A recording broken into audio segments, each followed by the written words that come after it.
a zase tady víš, že dřív nebo později určitě pojedeš. Sorry, no. Jsem myslel, že už mají červenou? Ne. No, já jsem se nepodíval po zelený značce, no. No prd... vole.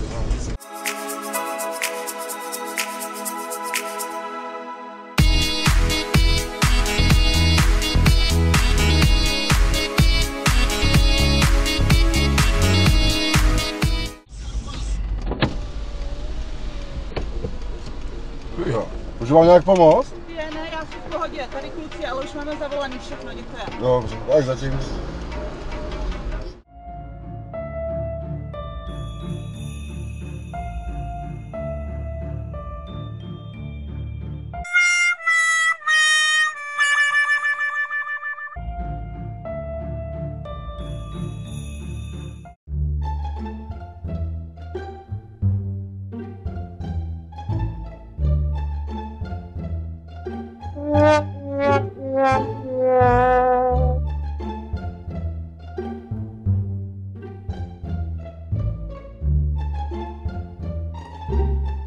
Go, go, go!